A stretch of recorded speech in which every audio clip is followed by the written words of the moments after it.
اعوذ باللہ من الشیطان الرجیم بسم اللہ الرحمن الرحیم الحمد للہ رب العالمین بارئ الخلائق اجمعین الحمد لأہلہ والصلاة علی اہلہ الصلاة والسلام علی سید الانبیاء والمرسلین العبد المؤید الرسول المسدد المصطفى الامجد الحبیب الاحمد النبی الامی المکی المدنی السراج المنیر الكوكب الدری صاحب الوقار والسکینہ المدفون بأرض مدینہ سیدنا ونبینا وشفیع ذنوبنا وطبیب قلوبنا وحبیب نفوسنا ومولانا ابی القاسم محمد المصطفى صلی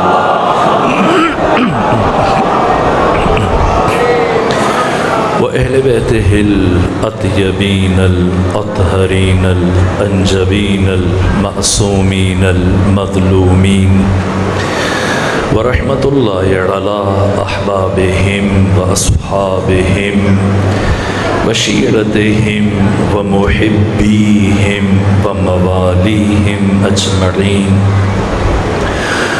ولعنة الله على أعدائهم ومنكري فضائلهم وغاصبي حقوقهم من جوم عداوتهم إلى الآن ومن الآن إلى قيام يوم الدين وبعد يوم الدين أما بعد فقد قال حق سبحانه في القرآن بسم الله الرحمن الرحيم إنا أعطيناك الكوثر فصل لربك وانحر ان شأنک هو الابتر صلوات بجی خاندان فاطمہ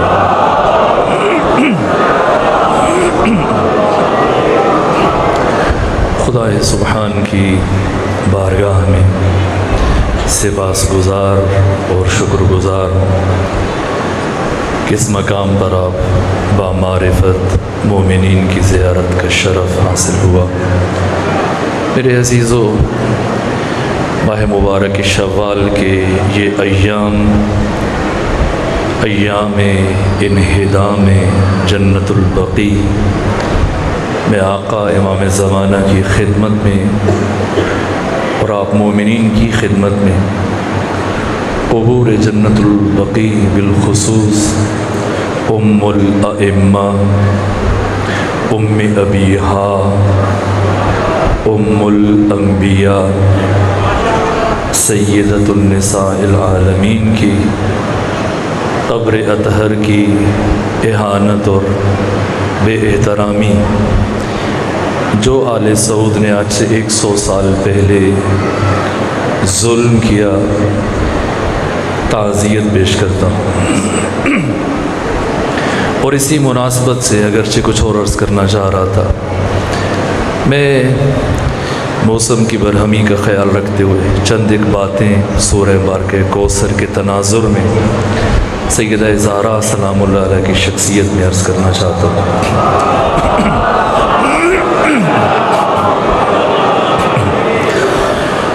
پیغمبر گرامی اسلام کو اللہ نے 4 فرزند عطا کیے، جن میں سے ابراہیم آپ کی کنیز ماریہ قبطیہ کے بطن سے متولد ہے، اور باقی 3 بیٹے طیب، طاہر اور قاسم، یہ تینوں فرزندان جناب خدیجہ کے توسط سے دنیا میں آئے۔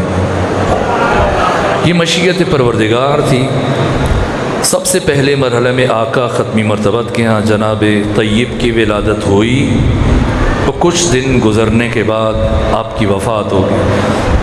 پھر کچھ عرصہ گزرنے کے بعد طاہر کی ولادت ہوئی، اور چند مہینوں کے بعد ان کی وفات ہوئی۔ پھر تیسرے مرحلے پر جناب قاسم، جن کی نسبت سے ختمی مرتبت کی کنیت ہے ابو القاسم، آپ کی ولادت ہوئی، لیکن یہ مشیت پروردگار تھی کہ جناب قاسم کا بھی انتقال ہوا۔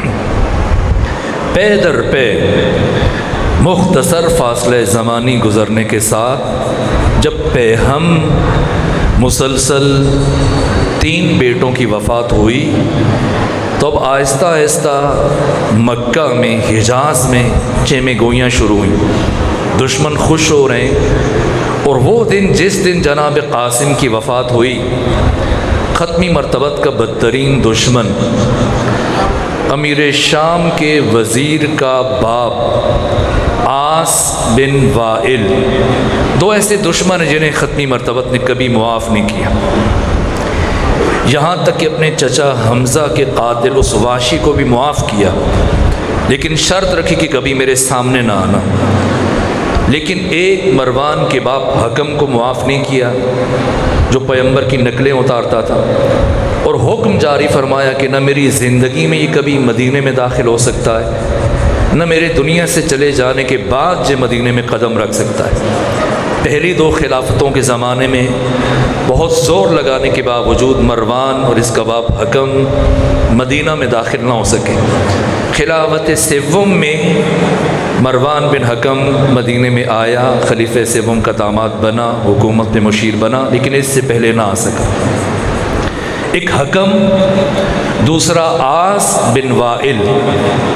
جیسے ہی ختمی مرتبت کے تیسرے فرزند جناب قاسم کی وفات کی خبر عاص بن وائل کے کانوں تک پہنچی، یہ اپنے چند ساتھیوں کے ساتھ ختمی مرتبت کے گھر کی طرف چل پڑا، اور آپ کے گھر کے باہر گلی میں اس نے توقف اختیار کیا، کھڑا ہے، ختمی مرتبت کا انتظار کر رہا ہے، اس لیے تاکہ پیغمبر گرامی اسلام جیسے ہی گھر سے باہر تشریف لائیں، یہ اپنی زبان سے آقا کو اذیت پہنچائے، تکلیف پہنچائے، توہین کرے، بے ادبی کرے، گستاخی کرے۔ لیکن ختمی مرتبت اس سے پہلے آپ کا معمول تھا کہ ہر روز صبح گھر سے باہر تشریف لاتے، شام تک تبلیغ امور میں مصروف رہنے کے بعد گھر کی طرف پلٹتے، لیکن آج پہلا دن ہے کہ ختمی مرتبت سارا دن گھر پر تشریف فرمائے، حالت سوگ میں آقا دکھی ہیں، غمگین ہیں، سوگوار ہیں، عزادار ہیں، آپ کا قلب رنجور ہے۔ اس حالت سوگ میں ختمی مرتبت نے سارا دن اپنے گھر پہ گزارا، بالخصوص اپنی زوجہ جناب خدیجہ کی دلجوئی کرتے رہے، اور ہنگام غروب جب ختمی مرتبت اپنے گھر سے بیت الشرف سے باہر تشریف لائے، جیسے ہی پیغمبر کے گھر کا در کھولا، آپ کا بدترین دشمن عاص بن وائل چند اور افراد کے ساتھ جو مسلسل کئی گھنٹوں سے انتظار کر رہا تھا، اس کی نگاہ پیغمبر کے چہرے پر پڑی، قہقہہ لگایا، ہنستا ہوا آگے بڑھا اور گستاخی شروع کی کہ محمد مصطفیٰ، تم ہمارے خداؤں کی مخالفت کرتے تھے، تم ہمارے بتوں کی توہین کرتے تھے، جس کا نتیجہ تم نے دیکھا کہ تمہارے ہاں جو بھی بچہ پیدا ہوتا ہے کچھ عرصہ گزرنے کے بعد مر جاتا ہے، اور اگر مستقبل میں بھی تمہارے ہاں کوئی بیٹا پیدا ہوا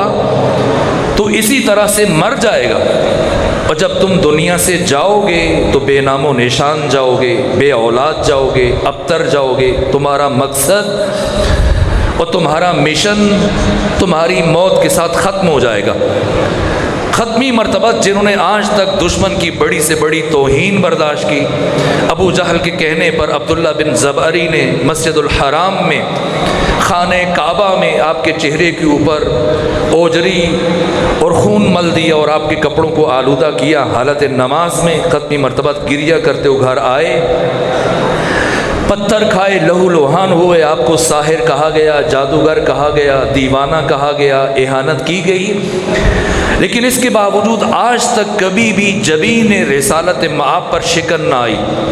لیکن آج پہلی مرتبہ جب کہ ختمی مرتبہ کا دل پہلے سے رنجور ہے، آپ سوگوار ہیں، حالت دکھ اور سوگ اور عزا میں ہیں، اور اس غم اور دکھ کی کیفیت میں جب آقا گھر سے باہر آئے اور دشمن رسالت نے جب اپنی زبان کا زخم لگایا، قلب نازنین رسالت مآب پر چوٹ لگی، آنکھیں نم ہوئیں اور اپنا چہرہ آسمان کی طرف بلند کیا اور اپنے ہاتھ دعا کے لیے اٹھائے، گویا اللہ کی بارگاہ میں اپنے بدترین دشمن کا شکوہ کر رہے ہوں۔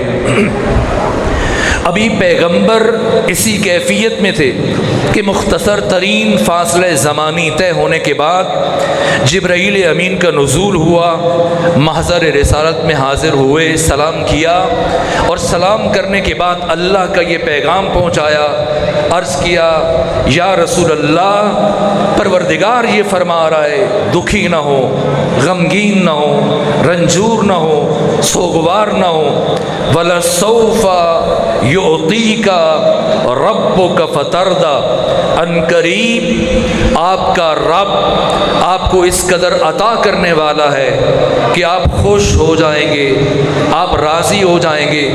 جیسی ختمی مرتبت نے یہ نوید سنی، اب دائماً شب و روز گزر رہے ہیں اور آقا حالت انتظار میں کہ جس عطا کا مجھ سے وعدہ کیا گیا تھا اس کا نزول کب ہوگا، یہاں تک کہ جب انتظار میں شدت آئی تو اس شدت انتظار کے کسی لمحے میں ختمی مرتبت نے بارگاہ احدیت سے سوال کیا، پروردگار اے خدائے سبحان، مجھ سے جس عطا کا وعدہ کیا گیا تھا اس عطا کا نزول کب ہوگا؟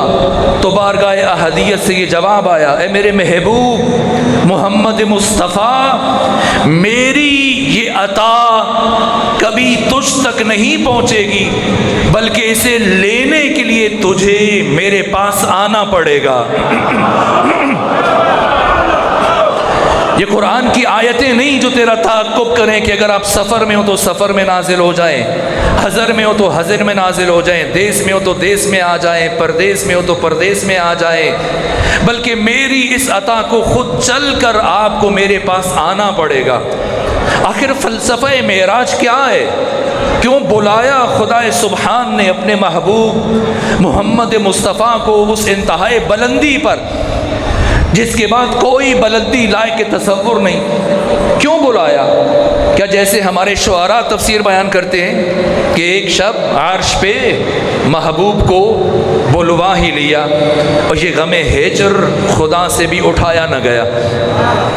نہ، پروردگار کے یہاں احساسات نہیں ہیں، جذبات نہیں ہیں، عواطف نہیں ہیں، اللہ کے یہاں کیفیتیں نہیں ہیں۔ اللہ احساسات، جذبات اور عواطف سے بالاتر، اللہ کیفیتوں کا خالق ہے۔ کیوں بلایا خدائے حکیم خالق عقل نے اپنے محبوب ختمی مرتبت کو؟ تو اس راز سے خود سیدہ زہرا سلام اللہ علیہ نے پردہ اٹھایا۔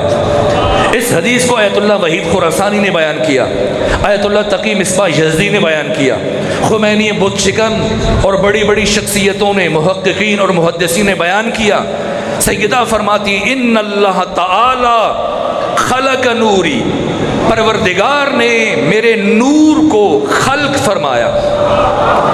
وَكَانَ يُسَبِّحُ اللَّهَ تعالی سبحانہ، جس کے بعد میرا نور اللہ کے قرب میں اللہ کی تسبیح اور بندگی اور عبادت اور راز و نیاز میں مصروف ہو گیا۔ پھر ثُمَّ اسْتَوْدَعَ نُورِي فِي شَجَرٍ مِّنْ أَشْجَارِ الْجَنَّةِ، پھر اللہ نے میرے نور کو اپنے قرب سے جنت کے درختوں میں سے ایک درخت میں منتقل کر دیا۔ فَأَضَاءَتْ، تو وہ درخت روشن ہو گیا، نورانی ہو گیا، چمکنے لگا۔ وَإِذَا دَخَلَ أَبِي مُحَمَّدْ لَيْلَةَ الْمِعْرَاجِ فِي الْجَنَّةِ، اور جب شب معراج میرے پدر بزرگوار محمد مصطفیٰ جنت میں داخل ہوئے، الہمہ اللہ الیہ الہاماً، تو اللہ نے میرے بابا کے دل پر یہ الہام کیا، یا ایھا الرسول کل من تلک الشجرہ، اے میرے رسول اس درخت سے کھا لیجئے۔ فَأَكَلَ أَبِي، تو میرے بابا نے کھا لیا۔ آخر کیا وجہ ہے؟ صاحبان علم، صاحبان عقل، صاحبان بصیرت اور صاحبان معرفت تشریف فرمائے، ابو البشر آدم اور ان کی زوجہ جناب حوا کتنا عرصہ جنت میں رہے؟ سالہ سال جنت میں رہے۔ کیا کوئی پابندی تھی؟ نہ، پروردگار نے فرمایا جہاں تمہارا جی چاہتا ہے جاؤ، جو تمہارا جی چاہتا ہے کھاؤ، لیکن دونوں سنو، لا تقربا ہذہ الشجرہ، خبردار کبھی اس درخت سے قریب بھی نہ جانا۔ کیوں آدم کو منع کیا جا رہا ہے؟ کیوں خاتم کو بلایا جا رہا ہے؟ اس لیے کہ یہ درخت آدم کے لیے نہیں ہے، یہ درخت خاتم کے لیے۔ کیوں یہ درخت خاتم کے لیے اور کیوں آدم کو منع کیا گیا؟ اس لیے کہ اللہ کی غیرت نے یہ گوارا نہیں فرمایا کہ میں نے جس سیب بہشتی میں نور فاطمہ زہرا کو ودیت کیا ہے، یہ نور کسی نبی کے صلب سے دنیا میں ہو کر آئے۔ نور مصطفیٰ اس کائنات میں کیسے پہنچا؟ انبیاء کے اسلام سے ہوتا ہوا آیا۔ نور مرتضیٰ اس کائنات میں کیسے آیا؟ انبیاء کے صلبوں سے ہوتا ہوا آیا۔ لیکن نور فاطمہ، کیا اللہ نے نور فاطمہ زہرا کو کسی نبی کے صلب سے گزارا؟ نہ، اللہ کی غیرت نے یہ گوارا نہیں فرمایا۔ اس لیے ختمی مرتبت کو بلایا۔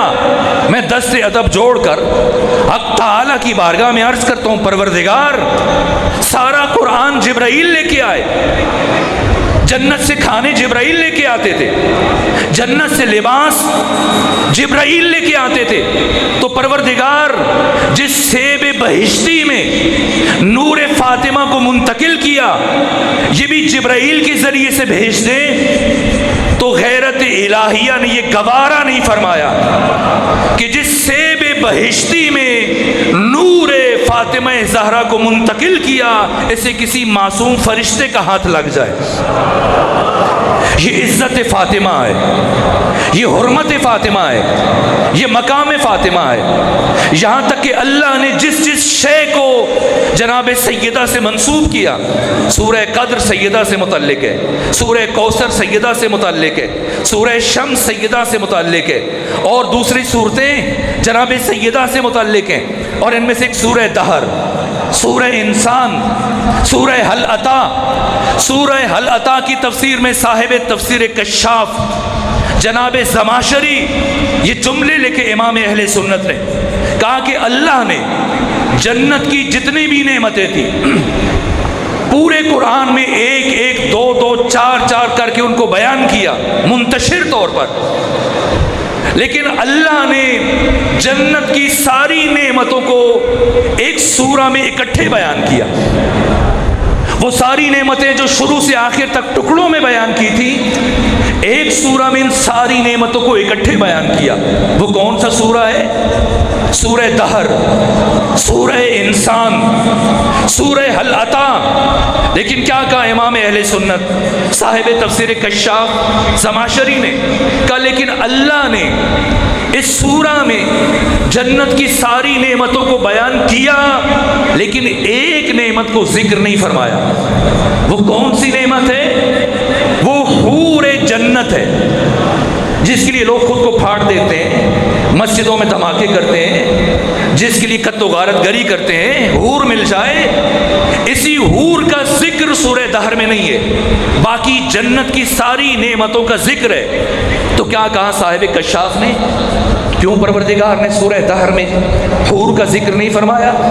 کہ اس لیے کہ اللہ نے اس سورہ کو سیدہ زہرا کی شان میں قصیدہ بنا کر اتارا، تو اب بی بی کی موجودگی میں کسی حور کا ذکر کرنا اللہ نے بے ادبی خیال کیا۔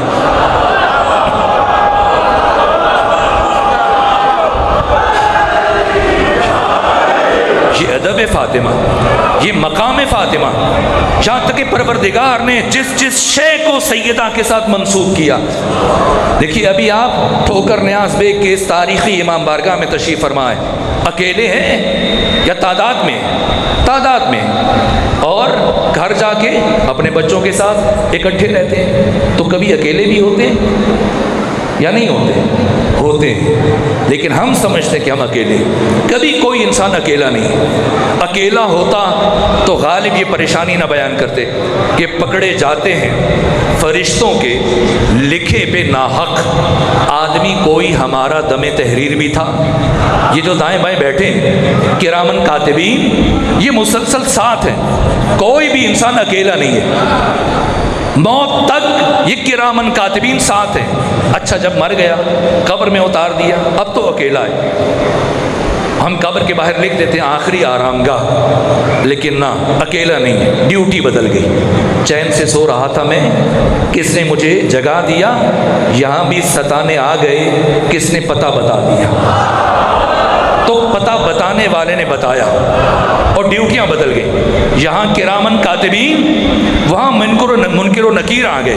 اچھا قبر میں بھی اکیلا نہیں ہے، دنیا میں بھی اکیلا نہیں ہے، جب اٹھے گا تو خود اٹھے گا یا کوئی اٹھائے گا؟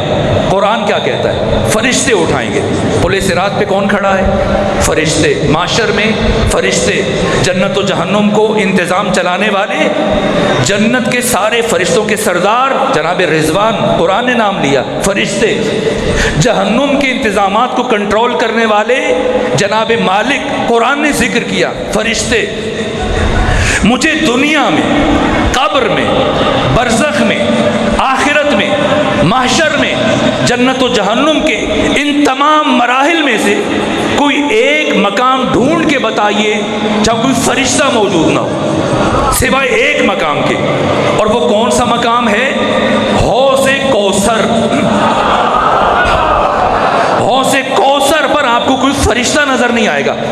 تو آئے اللہ سے سوال کریں، پروردگار جب دنیا میں، قبر میں، برزخ میں، آخرت میں، پل صراط میں، جنت و جہنم کے دروازوں پر جنت و جہنم کے انتظام چلانے کے لیے ہر مقام پر تو نے معصوم فرشتوں کو منسوب کیا، تو حوض کوثر پر بھی کسی فرشتے کی ڈیوٹی لگا دیتا، لیکن اللہ کی غیرت نے یہ گوارا نہیں فرمایا کہ جس حوض کو میں نے جناب سیدہ کے ساتھ منسوب کر دیا، یا کوئی فرشتہ کھڑا ہو کے تقسیم کرے، نہ اسی فاطمہ کے بابا ہوں گے، اسی فاطمہ کے شوہر ہوں گے، اسی فاطمہ کے بیٹے ہوں گے۔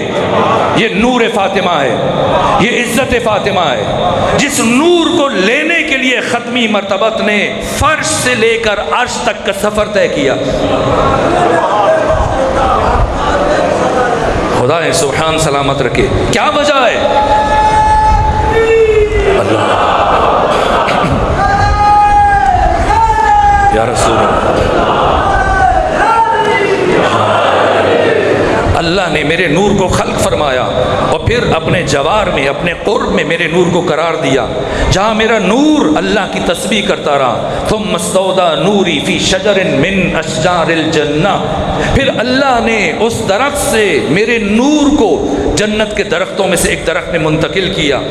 اور وَإِذَا دَخَلَ أَبِي مُحَمَّدْ لَيْلَةَ الْمِعْرَاجِ فِي الْجَنَّةِ، جب شب معراج میرے بابا محمد مصطفیٰ جنت میں داخل ہوئے، الہمہ اللہ الیہ الہاماً، اللہ نے میرے بابا کے دل میں الہام کیا، یا ایھا الرسول، اے میرے رسول، کل من تلک الشجرہ، اس درخت سے کھا لیجئے۔ فأکل ابی، میرے بابا نے کھا لیا۔ ثم استودع نوری الی صلب ابی محمد، تو یوں اللہ نے میرے نور کو اس درخت سے براہ راست میرے بابا کے صلب میں منتقل کیا۔ فوضعتنی، پھر میں دنیا میں آئی، لیکن میری حقیقت کیا ہے؟ انا من ذالک النور، میں وہی نور ہوں، اعلم بما کان وما یکون وما هو کائن الی یوم القیامہ، جو سب جانتا ہے، جو ہوتا رہا، جو ہو رہا ہے، جو قیامت تک ہوگا۔ نور فاطمہ سب سے باخبر ہے، یہی تو وجہ ہے۔ ایک دن علی ابن ابی طالب اپنے بیت الشرف میں تشریف لائے، فاطمہ کو سلام کیا اور سلام کرنے کے بعد فرمایا اے نبی زادی ذرا میرے قریب آئیے، آج میرا جی چاہ رہا ہے کہ میں آپ کو اس کائنات کے اسرار، رموز، علوم اور معارف تعلیم دوں۔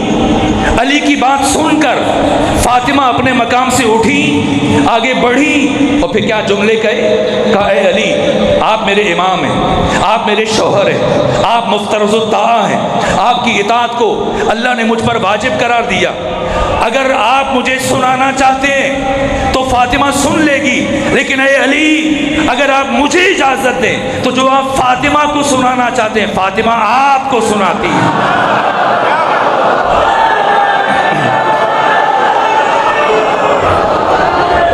کون سی خاتون ہے دنیا میں جو مرد کی برابری کر سکے؟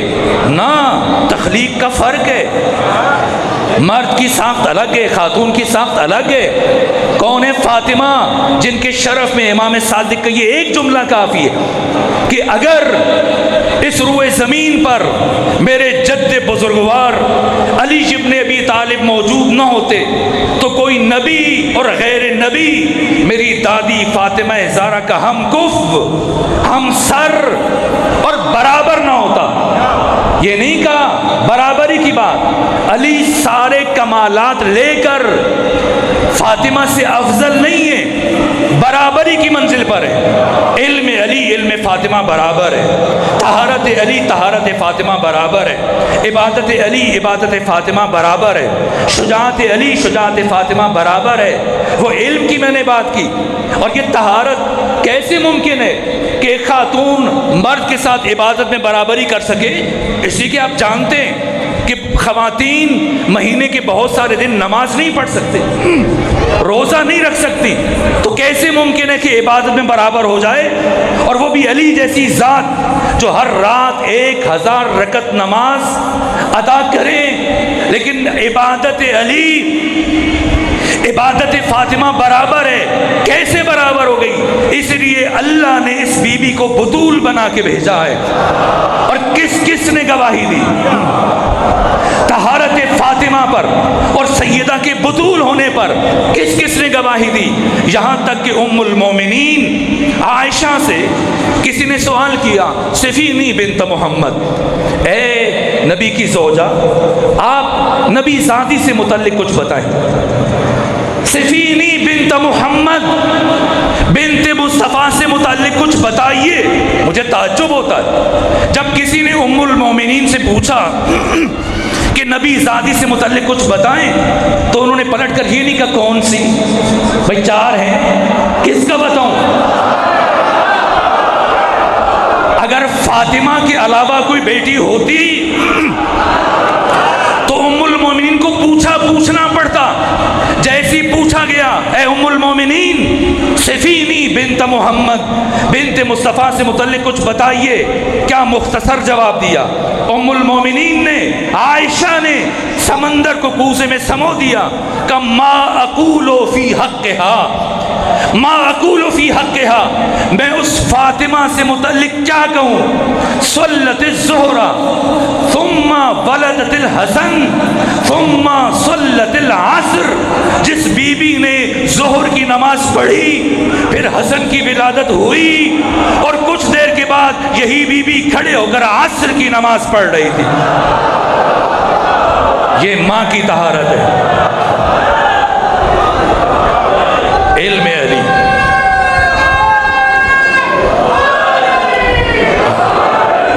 علم علی علم فاطمہ برابر، طہارت علی۔ اللہ یا رسول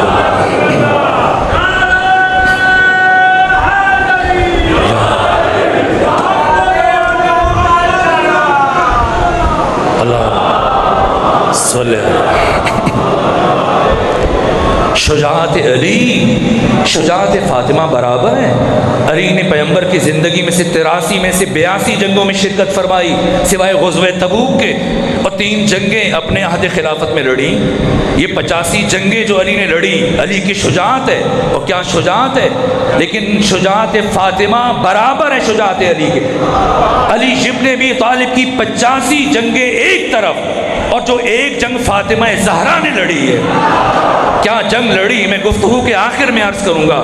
ادھر اللہ نے فاطمہ زہرا کے نور کو بھیجا اور ادھر قصیدہ روانہ کیا، انا اعطینا کل کوثر، اور یہ ختمی مرتبت ہے، اور یہ بخاری کے الفاظ ہیں، اور صحیح ستہ میں اور باقی معتبر کتابوں میں یہ حدیث موجود ہے۔ کون ہے؟ فاطمہ، جس کے آنے پر ختمی مرتبت کئی کام انجام دیتے تھے۔ کلما دخلت علیہ فاطمہ، جب بھی فاطمہ زہرا تشریف لاتی تھی، فقام الیہا، یہ نہیں کہ پیغمبر کھڑے ہو جاتے تھے، نہ، کھڑے ہوتے تھے اور آگے چل کر جاتے تھے۔ کیوں چل کر جاتے تھے؟ جب قرآن نازل ہوا، یہ اتنا بڑا قرآن جس کی اتنی عظمتیں ہیں، لو انزلنا ھذا القرآن علی جبل لرأیتہ خاشعا متصدعا من خشیۃ اللہ، اگر یہ قرآن پہاڑوں پر نازل ہوتا، پہاڑ ریزہ ریزہ ہو جاتے، لو سیرت بہ الجبال او قطعت بہ الارض او کلم بہ الموتى، یہ قرآن کی طاقت ہے جس سے پہاڑ، یہ خود قرآن بیان کر رہا ہے، پہاڑ چلائے جا سکتے ہیں، زمین کو پھاڑا جا سکتا ہے، مردے کو زندہ کیا جا سکتا ہے۔ وَنُنَزِّلُ مِنَ الْقُرْآنِ مَا هُوَ شِفَاءٌ وَرَحْمَةٌ لِّلْمُؤْمِنِينَ، یہ قرآن کی عظمتیں جو قرآن خود بیان کر رہا ہے، یہ قرآن جسے پاک لوگوں کے علاوہ کوئی چھو نہیں سکتا، لا یمسہ الا المطہرون، اتنی عزتوں اور عظمتوں کا حامل قرآن، مجھے کوئی ایک آیت بتائیں کہ جبرائیل وہ آیت لے کے آئے ہوں اور پیغمبر نے اٹھ کر وہ آیت وصول کی ہو، اور مجھے کسی حدیث یا تاریخ کی کتاب سے کوئی ایک روایت ڈھونڈ کے بتائیے کہ فاطمہ زہرا زندگی میں کبھی آئے ہوں اور پیغمبر احترام میں نہ کھڑے ہوئے ہوں۔ کیوں؟ قرآن کے آنے پر بیٹھنے والے مصطفیٰ فاطمہ تو زہرا جب آتی تھی اٹھ کے کھڑے ہوتے تھے، آگے چل کے جاتے تھے، ان کا ہاتھ اپنے ہاتھ میں لیتے تھے، پھر استشمام کرتے تھے، سونگتے تھے اور کہتے تھے اسی سیب بہشتی کی خوشبو محسوس کر رہا ہوں، اور پھر اپنے ہمراہ لے کے آتے تھے، فَأَجْلَسَهَا فِي مَجْلِسِهِ، فاطمہ زہرا کو اپنی مسند پر بٹھاتے تھے۔ کیوں؟ پیغمبر فاطمہ کے آنے پر 18 سالوں میں ہمیشہ کھڑے ہو جاتے تھے، اس لیے کہ جس بی بی کے نور کو پیغمبر نے حاصل کرنے کے لیے عرش فرش سے لے کر عرش تک کا طویل سفر طے کیا ہو، اب ضروری ہے کہ اس فاطمہ کے آنے پر ہمیشہ اٹھ کر استقبال کریں۔ اِنَّا أَعْطَيْنَاكَ الْكَوْثَرَ، ہم نے، بس اسی آیت کا معنی کروں اور گفتگو سمیٹ لوں، ہم نے آپ کو کوثر عطا کیا، ہم نے، یہ پروردگار تو بکثرت قرآن میں خود کو میں کہتا ہے، وَمَا خَلَقْتُ، میں نے خلق نہیں کیا، اَنِ اعْبُدُونِی، میری عبادت کرو، انی، میں، لیکن یہاں کیا فرمایا؟ اِنَّا أَعْطَيْنَا، ہم نے عطا کیا۔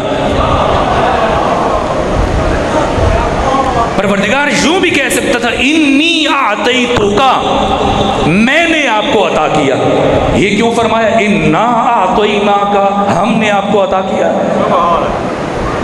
پروردگار کی توحید ہر طرح کے تذبذب و تشکیک سے ماورا اور بالاتر ہے۔ البتہ غالب نے ایک بات کہی، کہا شک نہیں جس میں کوئی، وہ تیری یکتائی ہے، گر بہکتا ہے نصیری تو وہ سودائی ہے، لم یلد پہ میرا ایمان ہے، لیکن یا رب تیرے گھر سے کسی بچے کی صدا آئی ہے، لیکن اللہ کی توحید شک و ریب سے مابرا، تو خدا کو میں کہنا چاہیے تاکہ ہم جیسا کوئی انسان سطحی فکر کا حامل وہ شرک کی آلودگی میں مبتلا نہ ہو۔ تو کیوں ہم کا؟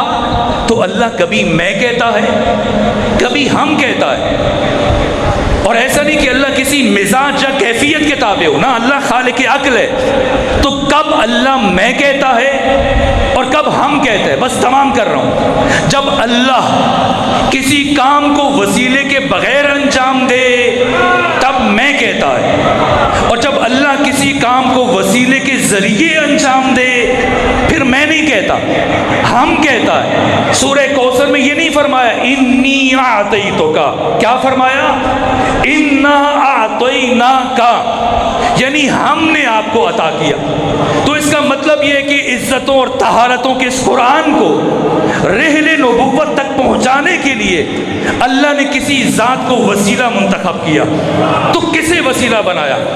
جب کلام فاطمہ زہرا کے تناظر میں کوئی نبی انتقال نور فاطمہ کے لیے وسیلہ نہ بنا، کوئی ملک اور فرشتہ تحویل نور فاطمہ کے لیے وسیلہ نہ بنا، تو کسے وسیلہ بنایا پروردگار نے؟ تنہا ایک ذات ہے جسے حق تعالی نے وسیلہ منتخب کیا، اور اس ہستی کا نام ہے خدیجہ بنت خویلد سلام اللہ علیہا۔ تو کیا خصوصیت ہے اس بی بی میں جس کی وجہ سے اللہ نے ذات فاطمہ کو زمین پر پیغمبر کی گود تک منتقل کرنے کے لیے وسیلہ بنایا؟ تو علم خدیجہ، معرفت خدیجہ، آپ کی سخاوت، آپ کی اطاعت، رسول اسلام کے ساتھ آپ کی وفاداری، آپ کا ایثار، سب بجائے خود لیکن وقت کی تنگی کے باعث بس ایک جملہ عرض کر رہا ہوں، وہ وصف اور وہ خصوصیت جس کی بنا پر اللہ نے جناب خدیجہ کو وسیلہ منتخب کیا وہ اسی نام سے آیا ہے۔ اب تک میں نے یہ جملہ نہیں کہا، اب کہنے لگا ہوں، توجہ فرمائیے، بہت بڑی بات عرض کرنے لگا ہوں۔ وہ راز جس کی وجہ سے اللہ نے جناب خدیجہ کو وسیلہ بنایا وہ اسی نام سے آیا ہے۔ خدیج یا خدیجہ اس جنین کو کہا جاتا ہے جس نے اپنی ماں کے بطن میں 4 مہینے اور 10 دن مکمل کیے ہوں، اور اس سے بجائے کہ زیادہ وقت گزرے وہ دنیا میں آ جائے، اس کی ولادت ہو جائے۔ اگر بچہ ہے تو خدیج، اگر بچی ہے تو خدیجہ۔ جناب خدیجہ کا نام خدیجہ کیوں رکھا گیا؟ کہ اس بی بی نے یہ مدت اپنی ماں کے شکم میں گزاری۔ کیوں؟ کیا راز ہے؟ آپ جانتے ہیں کہ 4 مہینے 10 دن مکمل ہونے کے بعد جنین کی خوراک اپنی ماں کے بطن میں بدل جاتی ہے اور اب وہ شے خوراک بننا شروع ہو جاتی ہے، جس کی وجہ سے ایک خاتون مہینے کے بہت سارے دن نماز نہیں پڑھ سکتی، مہینے کے بہت سارے دن روزہ نہیں رکھ سکتی۔ توجہ، تو اس سے پہلے کہ جناب خدیجہ کی خوراک اپنی ماں کے بطن میں بدلتی، پروردگار نے اس بی بی کو دنیا میں بھیج دیا۔ کیوں؟ اس لیے کہ اس بی بی نے مستقبل میں اس ہستی کے لیے ماں بننا ہے کہ جسے کائنات میں بطول کہا جاتا ہے۔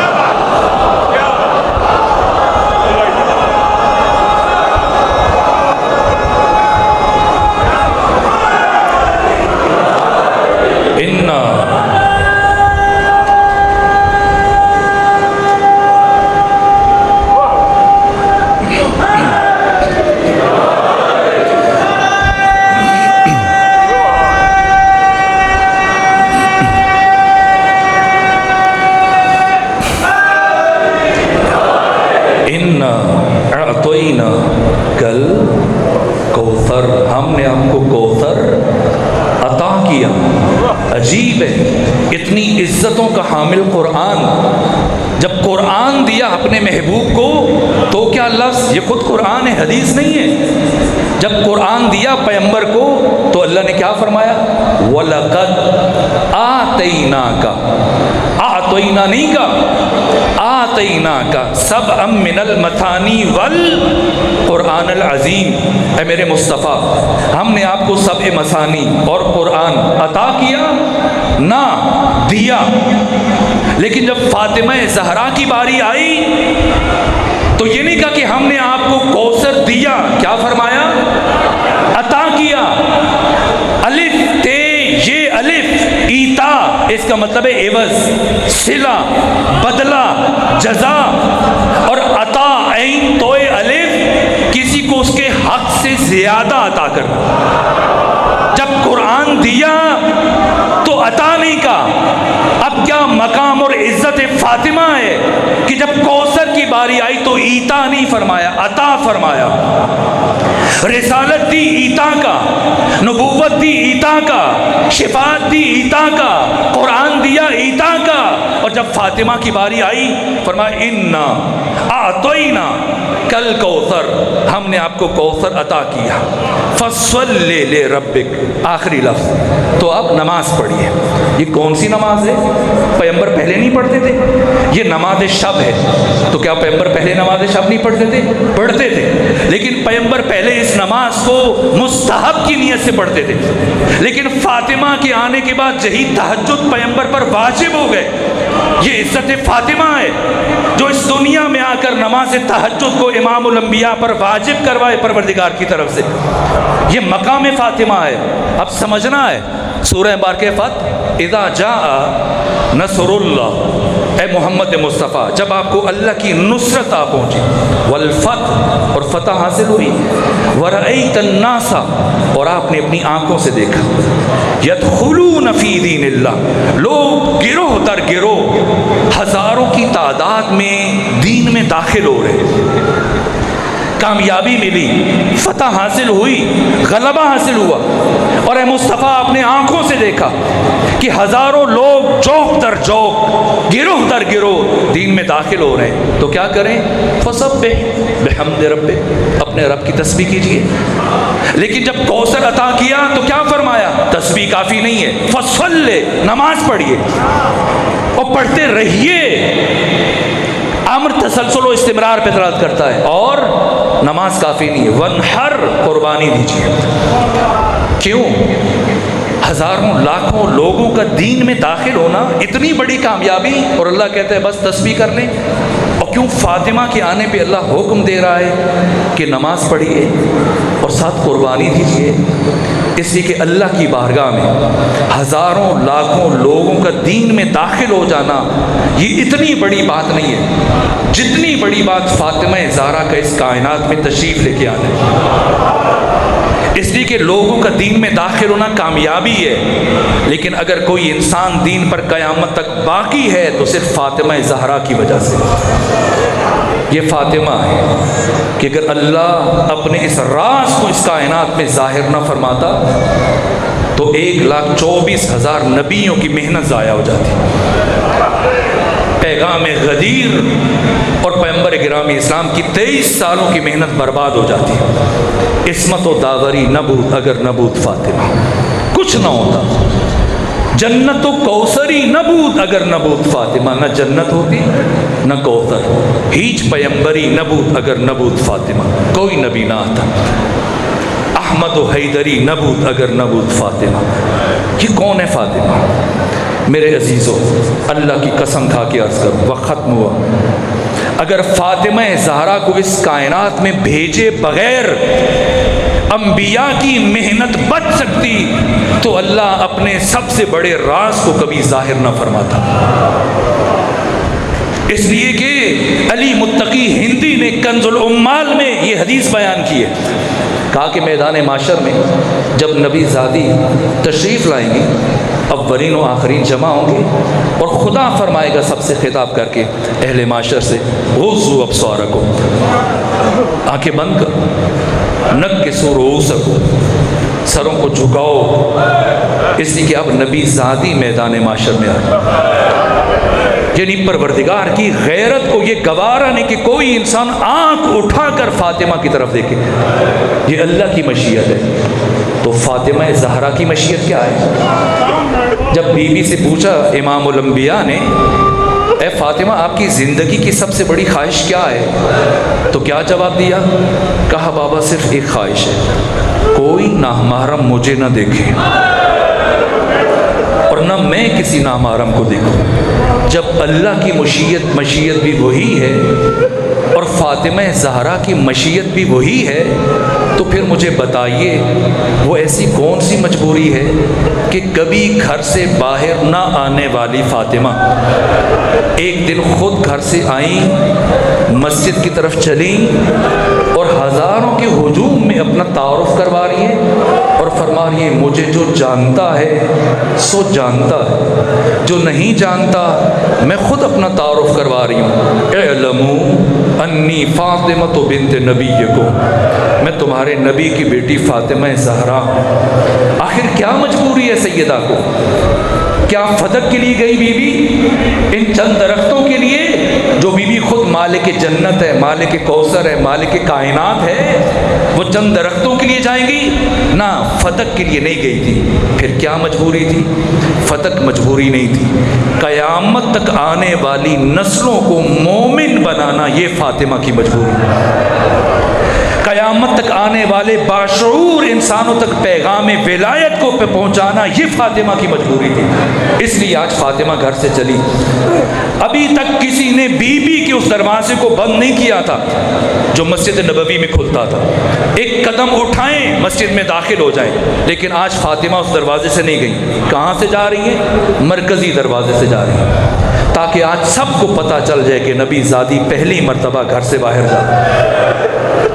اور بی بی کے چلنے کا انداز ابن خلدون جیسے متعصب مورخ نے تحریر کیا کہ ہو بہو رسالت مآب کے جیسا تھا۔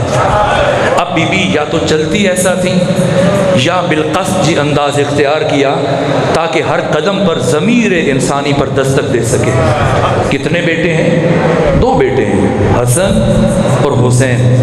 یا دونوں کو لے جائیں یا دونوں کو چھوڑ جائیں۔ ایک کو گھر میں چھوڑا، ایک کو ساتھ لے کے گئی۔ حسن کو گھر میں چھوڑا، حسین کو ساتھ لے کے گئی۔ کیوں؟ اس لیے کہ جس حسین کے آنے پر وارث حدیث محمد مصطفیٰ منبر چھوڑ دیا کرتے تھے، کہیں اس حسین کے آنے پر حاکم وقت کسی جھوٹی حدیث کا سہارا لینے کی کوشش نہ کرے۔ کتنی بیٹیاں ہیں؟ 2 بیٹیاں ہیں، زینب، ام کلثوم۔ یا دونوں کو ساتھ لے جائیں یا دونوں کو چھوڑ جائیں۔ ایک کو گھر میں چھوڑا، ایک کو ساتھ لے کے گئی۔ ام کلثوم کو گھر میں چھوڑا، زینب بنت علی کو ساتھ لے کے گئی۔ کیوں؟ جس بی بی نے 61 ہجری کی کربلا میں خاموش رہنا تھا اسے گھر میں چھوڑا، اور جس بی بی نے 61 ہجری کی کربلا میں فاطمہ زہرا کے لہجے میں اپنے دور کے طاغوت کے سامنے خطبے سنانے تھے اسے ساتھ لے کر گئی تاکہ زینب سیکھ لیں۔ اور فاطمہ جانتی تھی آج مجھے کوئی بیٹھنے کے لیے جگہ نہیں دے گا، اپنے ساتھ نشست لے جا سکتی تھی، اس لیے کہ اتنی دیر نامحرموں کے مجمع میں کھڑے ہو کے خطبہ دینا مشکل بات تھی، لیکن 3 گھنٹے برابر کھڑے ہو کے خطبہ دیا تاکہ ضمیر انسانی پر دستک دے سکے کہ جس فاطمہ کے آنے پر امام الانبیاء کھڑے ہو کے آگے چل کے استقبال کرتے تھے وہ خود کھڑی تھی، باقی سب بیٹھے تھے۔ بس میرے عزیزوں، میں نے ساری باتیں ختم کی، چونکہ ایام انہدا میں جنت البقیع اور ہم سب امام زمانہ کو پرسہ دینے کے لیے آئے، اس لیے بس 2 جملے اور اس کتاب کی روایت پڑھوں گا، اس ہستی کی روایت۔ مفاتیح الجنان کس نے لکھی ہے؟ شیخ عباس قمی نے۔ آپ کے گھروں میں موجود ہے، مسجدوں میں موجود ہے، عبادت گاہوں میں موجود ہے۔ اسی شیخ عباس قمی نے ایک اور کتاب لکھی جس کا نام ہے بیت الاحزان۔ بیت الاحزان سیدہ سے متعلق لکھی، اس کے شروع میں ایک روایت ہے، اس روایت کا ایک ٹکڑا پڑھوں گا، تفصیل نہیں بیان کروں گا۔ کیا لکھا شیخ عباس قمی نے؟ کہا کہ امام حسین کی شہادت کے بعد 2 سال گزرنے کے بعد 3را سال شروع ہو چکا تھا، تو 63 یا 64 ہجری میں اسی بڑی شخصیت کا بیٹا کچھ افراد کے ساتھ مدینے سے شام گیا، اور جب شام گیا تو اس نے یزید سے شکوہ کیا کہ یزید تو نے حسین کو قتل کیا، حسین کے بیٹوں کو قتل کیا، حسین کے بھائیوں کو قتل کیا، بھتیجوں کو مارا، حسین کے اصحاب کو مارا، کوئی بات نہیں، یہ تمہاری خاندانی لڑائی تھی، اگر اس حد تک تم رک جاتے میں تمہارے پاس شام نہ آتا، لیکن تم نے یہ اچھا نہیں کیا کہ نبی کی بیٹیوں کو اور محمد کی نواسیوں کو تو نامحرموں کے درمیان بازاروں اور درباروں میں لے کے آیا۔ یہ سنا یزید نے تو غصے سے کھولنے لگا کہ کوئی اور اگر یہ بات مجھ سے کہتا تو میں صبر کر لیتا اور چپ رہتا، لیکن تمہارے سامنے چپ نہیں رہا۔ کہ کیوں؟ کہ یہیں بیٹھو۔ یزید ابن معاویہ اٹھا، لا کے لکڑی کا ایک صندوق کھولا اور اس میں سے ایک تحریر نکال کے لایا اور آنے والے کے سامنے رکھی کہ یہ تحریر پڑھو، پھر بتاؤ غلطی کس کی ہے اور کون بڑا مجرم ہے۔ کیا تحریر تھی؟ کسی فرد نے مدینے سے یہ خط لکھا تھا امیر شام کو۔ کیا تحریر ہے؟ لکھنے والے نے خود لکھا کہ پیغمبر کی رحلت کے چوتھے دن میں نے اپنے غلام کو علی کے گھر کی طرف بھیجا، جاؤ علی کو بیعت کے لیے بلا کے لاؤ۔ جب میرا غلام گیا تو اس گھر کی کنیز جس کا نام فضہ تھا، اس نے دروازے پر آ کے کہا کہ میرے آقا علی قرآن کی جماوری میں مصروف ہے اور جب تک تدوین قرآن کا کام مکمل نہیں ہو جاتا علی باہر نہیں آئیں گے۔ اور جب میرا بھیجا ہوا غلام خالی ہاتھ واپس آیا تو میں نے غصے سے چند افراد کو روانہ کیا، اس دھمکی کے ساتھ بھیجا کہ جاؤ اور اب کی دفعہ یہ کہنا کہ اگر اب بھی علی کو نہ بھیجا تو فلاں یہ کہہ رہا تھا کہ وہ لینے کے لیے خود آئے گا، اور جب وہ خود آئے گا تو علی کو ہر حال میں لے کے جائے گا۔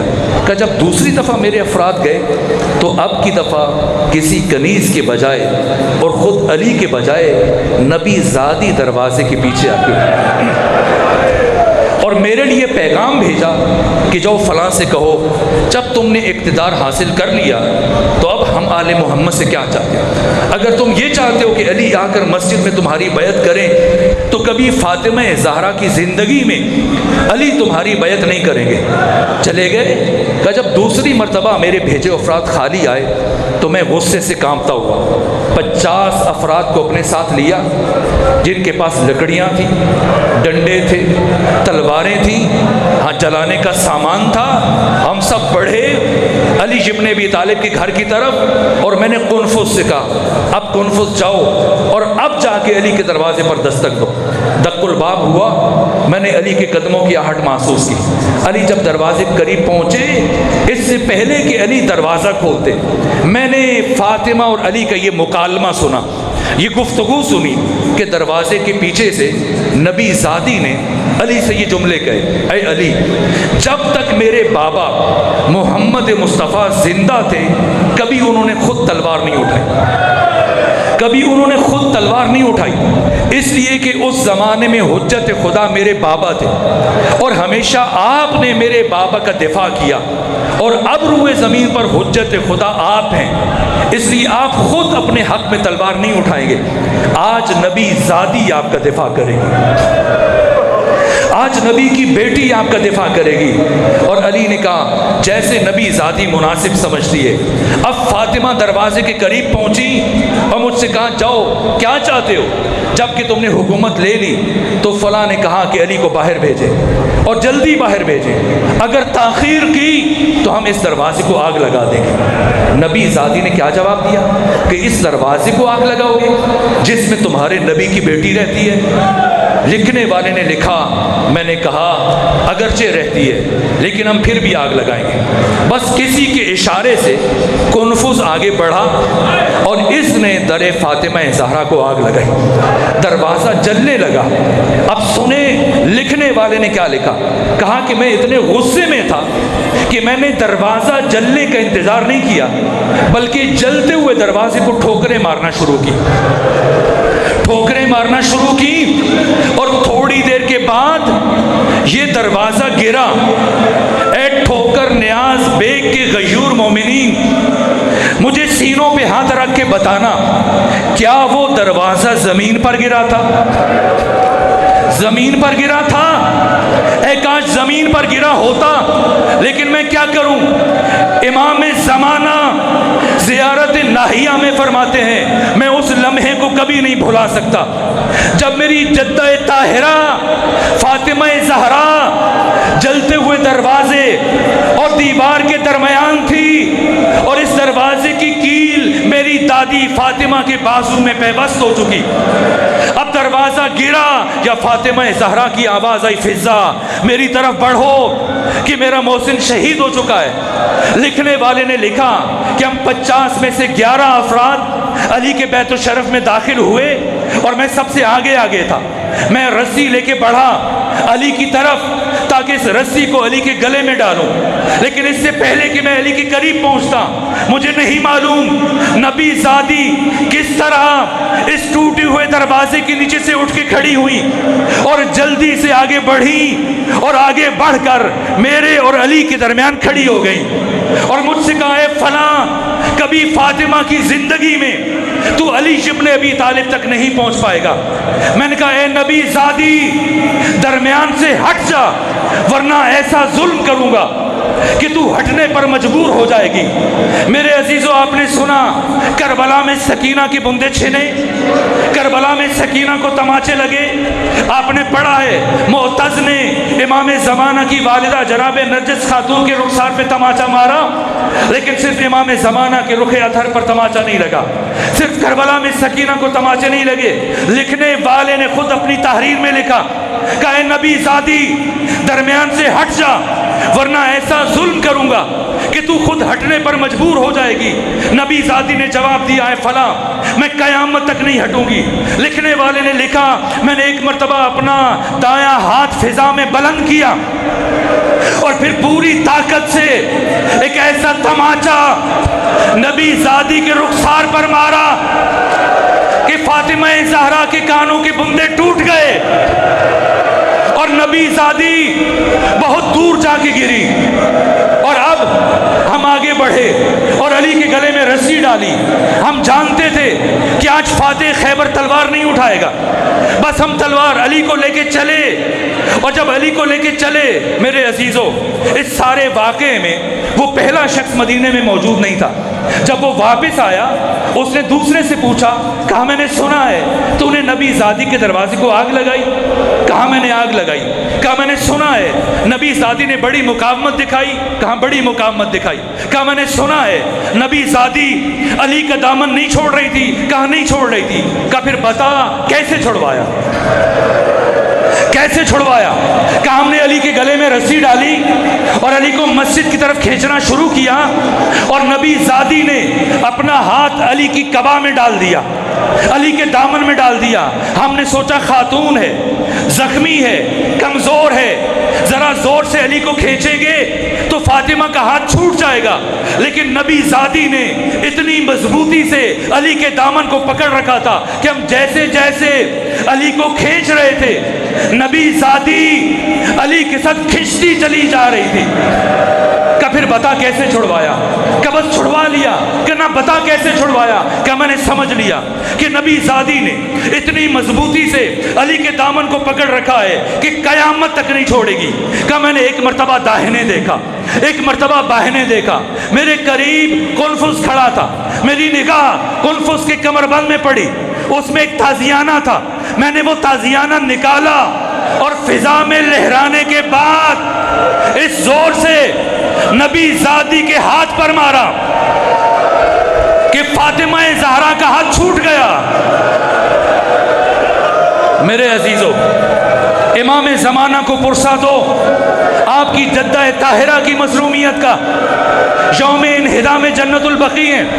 میں مصائب کم پڑھتا ہوں لیکن اس دن کی مناسبت کی وجہ سے مجبور ہوں کہ 2 جملے اور عرض کروں. اب علی کو لے کے چلے, علی کو لے کے چلے, مسجد پہنچے. سنے نبی زادی نے کس طرح سے نبوت کو بچایا, سنے نبی زادی نے کس طرح سے ولایت کو پہنچایا, کس طرح سے امامت کو پہنچایا. آپ تصور نہیں کر پائیں گے. مولا متقیان جناب سیدہ کی شہادت کے موقع پر ہمارے استاد ایت اللہ حسین انصاریان حسینیہ ارشاد میں تہران میں مصائب پڑھ رہے تھے. انہوں نے مصائب میں پڑھا نبی زادی کی پسلیاں ٹوٹ گئی. مجلس تمام ہوئی, لوگ رک اٹھے اور اس امام بارگاہ کے ایک طرف بیٹھ کر سب لنگر کرنے لگ گئے, غذا تناول کرنے لگ گئے. اور حسین انصاریان سے بانیان نے کہا آپ بھی بیٹھ کر مومنین کے ساتھ نیاز تناول کیجیے. وہ کہتے ہیں میں بھی بیٹھ گیا, لیکن آدھا گھنٹہ گزر گزرنے کے باوجود میں نے دیکھا لوگ کھانا کھا چکے فارغ ہو کے جا رہے ہیں، لیکن میں نے دیکھا اس محفل کے گوشے میں ایک شخص برابر گریہ کر رہا ہے۔ میں اپنے مقام سے اٹھا، چلتے ہوئے اس کی طرف بڑھا اور جا کر اس سے پوچھا، میں کئی سالوں سے نبی زادی کے مصائب پڑھ رہا ہوں، کبھی کسی کو یوں گریہ کرتے نہیں دیکھا، بتا آج میری کون سی بات، مصائب میں میرا کون سا جملہ تجھے ابھی تک رلا رہا ہے؟ اس نے کیا جواب دیا؟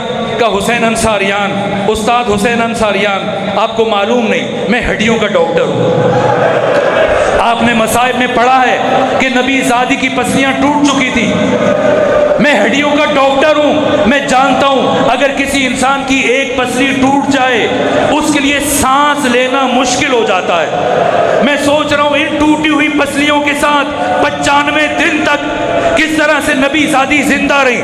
اگر بات پہنچی ہے پھر جملہ سنیں، جس حالت میں فاطمہ زہرا کے لیے سانس لینا ممکن نہیں تھا، اب علی کے پیچھے پیچھے چلی ہیں۔ کیسے جا رہی ہیں؟ کبھی دیوار کا سہارا لیتی ہیں، کبھی فضا کا سہارا لیتی ہیں، کبھی پھر زمین پر بیٹھ جاتی ہیں، پھر آگے بڑھتی ہیں ہزار مشکلوں کے ساتھ۔ نبی زادی دوبارہ مسجد نبوی کی طرف جا رہی ہیں۔ کیوں جا رہی ہیں؟ جہاں سانس لینا مشکل ہے۔ کتنی مشکلوں سے نبی زادی چل کر مسجد نبوی تک پہنچی۔ کیوں پہنچی ہیں؟ اس لیے کہ فاطمہ جانتی تھی کہ اگر میں نہ گئی علی کو شہید کر دیا جائے گا، چونکہ جو علی کو لے کے گئے ہیں یہ علی سے بیعت مانگیں گے، علی مر جائیں گے، کبھی بیعت نہیں کریں گے، اور جب علی بیعت نہیں کریں گے امامت کو شہید کر دیا جائے گا۔ امامت کو بچانے کے لیے، ولایت کو بچانے کے لیے یہ بی بی اس حال میں جب سانس لینا مشکل ہوتا ہے خود کو مسجد تک پہنچایا۔ جب فاطمہ زہرا مسجد میں پہنچی ہیں کیا کیفیت تھی؟ علی کے گلے میں رسی ہے، دونوں ہاتھ بندھے ہیں، افراد کے ہاتھ میں تازیانے ہیں، ایک شخص کے ہاتھ میں تلوار ہے، وہ مطالبہ کر رہا ہے علی بیعت کرو ورنہ قتل کر دوں گا۔ اسی حال میں نبی زادی پہنچی اور یہ جملہ کہا کہ تم علی سے بیعت طلب کر رہے ہو، تم نفس رسول سے بیعت طلب کر رہے ہو، تم علی سے بیعت مانگو۔ میں ابھی اپنے بابا کی قبر پر اپنے سر سے چادر اتار کر تمہارے خلاف بد دعا کروں گی۔ سلمان فارسی روایت کرتے ہیں جب نبی زادی کی یہ جملے زبان سے ادا ہو رہے تھے میں نے مسجد نبوی کی دیواروں کو بلند ہوتے ہوئے دیکھا، اتنی بلند کہ ایک درمیانے قد کا انسان ان کے نیچے سے گزر سکتا ہو۔ جیسے ہی یہ آواز بلند ہوئی علی نے مجھ سے فرمایا علی جاؤ، علی نے مجھ سے کہا اے سلمان جاؤ نبی زادی کو منع کرو، امت کے حق میں بد دعا نہ کریں۔ بی بی پلٹ کے آئیں اور اس ہجوم کے پاس کھڑی ہو گئیں اور کہا ٹھیک ہے میرے ولی خدا کا حکم ہے کہ میں بد دعا نہ کروں، میں علی کے کہنے پر بد دعا نہیں کروں گی، لیکن میں اس وقت تک یہاں سے نہیں جاؤں گی جب تک تم علی کی رسیاں نہیں کھولو گے۔ دشمن مجبور ہوا، علی کے گلے کی رسیاں کھول دیں۔ فاطمہ زہرا علی کو اپنے ہمراہ لے کر گھر کی طرف چلی۔ میں دست ادب جوڑ کر فاطمہ زہرا کی بارگاہ میں یہ جملہ عرض کروں گا، اے نبی زادی آپ کے دروازے پر لوگوں نے آوازیں بلند کی، آپ کے دروازے کو آگ لگی، اے بی بی جلتا ہوا دروازہ آپ کے اوپر گرایا گیا، آپ کے ہاتھوں پر تماچے مارے گئے، آپ کے ہاتھوں پر تازیانے مارے گئے، آپ بڑی مشکلوں سے چل کے مسجد تک آئیں، لیکن اتنی محنت کے بعد آپ نے اپنے ولی خدا اور اپنے زمانے کے امام کی زندگی کو بچا لیا اور علی کو زندہ اپنے ساتھ گھر کی طرف جا رہی ہے۔ لیکن میری لاکھ مرتبہ جان قربان آپ کی بیٹی ثانیہ زہرا پر جو مقتل تک اپنے بھائی حسین کے ساتھ ساتھ چلتی رہی، لیکن کئی قدم کے فاصلے پر 13 ضربوں سے اپنے بھائی کو ذبح ہوتے ہوئے دیکھتی رہی۔